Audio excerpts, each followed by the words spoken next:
ये जो न्यूज़ है वो प्रीतिलता जी के बारे में है, जो कि एक स्वतंत्रता संग्राम सेनानी रही हैं। प्रीतिलता ने उठाए थे अंग्रेज़ों के खिलाफ हथियार। भारतीय स्वतंत्रता संग्राम में अंग्रेज़ों के खिलाफ हथियार उठाने वाली पहली बंगाली महिला होने का गौरव इनको प्राप्त है। प्रीतिलता वादेदार। भारतीय स्वतंत्रता संग्राम के दौरान अनेक स्वतंत्रता वीरों ने अपना सर्वस्व निछावर कर दिया।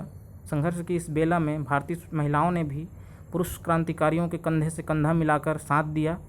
किंतु यदि हम स्वतंत्रता संग्राम के शुरुआती दौर में महिलाओं के योगदान पर गौर करें तो उस समय महिलाओं की भूमिका ज़्यादातर अप्रत्यक्ष थी, अर्थात महिला क्रांतिकारी अन्य क्रांतिकारियों के मध्य संदेश पत्रों और हथियारों के वाहक के रूप में कार्य करती थीं या फिर क्रांतिकारियों को आश्रय देने का।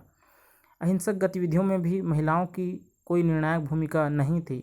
जब 10 अप्रैल 1930 को गांधी जी ने भारत की महिलाओं से सविनय अवज्ञा आंदोलन में सक्रिय रूप से भाग लेने का आह्वान किया, तब भारतीय इतिहास में पहली बार महिलाएं समाज, जाति और लैंगिकता की बेड़ियां तोड़कर व्यापक रूप से राष्ट्रीय सेना में सम्मिलित होने लगीं।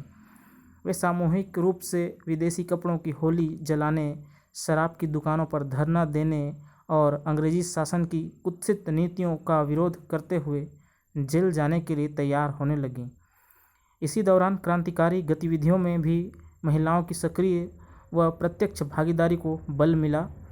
महिला क्रांतिकारी अब केवल संदेशवाहक के रूप में कार्य नहीं कर रही थीं, वे भी पुरुष क्रांतिकारियों की तरह गुलामी, असमानता और शोषण के प्रतीक अंग्रेजी सत्ता का जवाब गोलियों और बंदूकों से देने लगी थीं। भारतीय स्वतंत्रता संग्राम की इसी कड़ी में हम आज याद करेंगे ऐसी एक वीरांगना को जिन्हें अंग्रेज़ों के खिलाफ हथियार उठाने वाली पहली बंगाली महिला होने का गौरव प्राप्त है। उन्हें मात्र 21 वर्ष की आयु में अपने प्राणों को न्यौछावर कर असमानता के प्रतीक यूरोपियन क्लब पर धावा बोलकर अंग्रेज़ों के होश फाख्ता कर दिए।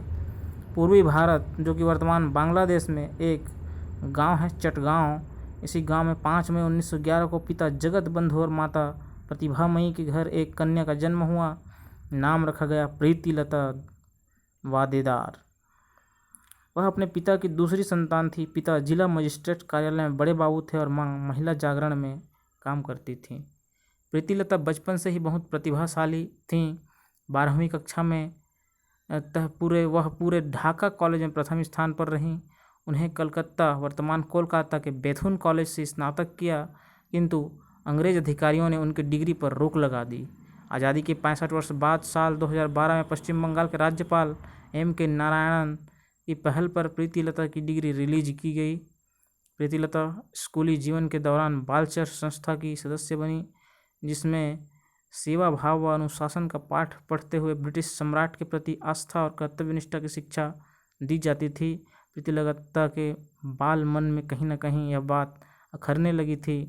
धीरे धीरे वह क्रांतिकारी मास्टर सूर्य सेन के संपर्क में आई, जो वर्ष 1930 में हुए चटगांव शस्त्रागार कांड के नेता थे।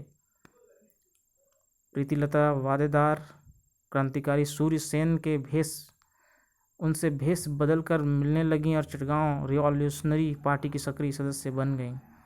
उन दिनों भारत सहित अन्य ब्रिटिश उपनिवेशों में अनेक यूरोपियन क्लब हुआ करते थे, जिनके बाहर एक तख्ती पर लिखा होता था, dogs and Indians are not allowed, अर्थात कुत्तों और भारतीयों को आना सख्त मना है, यानी भारतीयों को अपने ही देश में हर जगह आने जाने की आज़ादी नहीं थी। अंग्रेज भारतीयों के साथ दोयम दर्जे का व्यवहार करते थे। 23 सितंबर 1932 को मास्टर सूर्य सेन ने चटगांव के यूरोपियन क्लब पर हमले की योजना बनाई। इसके लिए 7 क्रांतिकारियों को चुना गया और इनके नेतृत्व का दायित्व प्रीतिलता को दिया गया। उन्होंने यूरोपियन क्लब की खिड़की पर बम लगा दिया। बम फटने और पिस्तौल से गरजती गोलियों के कारण करीब 13 अंग्रेज जख्मी हो गए, जबकि बाकी वहां से भाग गए। जवाबी फायरिंग में एक गोली प्रीतिलता को भी लगी। उन्होंने साथी क्रांतिकारियों को भागने का आदेश देते हुए स्वयं पोटेशियम साइनाइड खाकर बलिदान देने का निर्णय लिया। तो सलाम है इस जज्बे को, सलाम है प्रीतिलता जी को और सलाम है बंगाल के इस क्रांतिकारी को। तो ये जो है ये परीक्षा की दृष्टि से बहुत ही महत्वपूर्ण एक व्यक्तित्व के रूप में, ऐतिहासिक व्यक्तित्व के रूप में हमें दिखाई देता है। और ये इतिहास खंड जो हमारे CGPSC का पेपर है उसमें, और किसी भी जो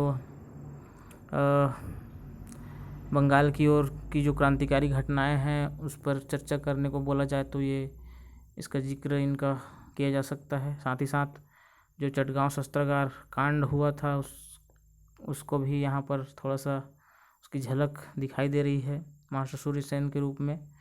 वो जो चटगांव शस्त्रागार कांड 1930 के जो मास्टरमाइंड सूर्य सेन थे उनके बारे में भी पढ़ना है। और ये अभी जो महिलाओं की सेना में भर्ती हो रही है तो इस तरह का जो व्यक्तित्व है वो महिलाओं से संबंधित जो क्रांतिकारी हैं उनको हम विशेष रूप से स्टडी ज़रूर करें, क्योंकि ये बदलते अभी ज़माने में महिलाओं को जो लगातार मौका मिल रहा है उसके मद्देनज़र ये सब बहुत ही महत्वपूर्ण है। तो इस न्यूज़ में बस इतना ही।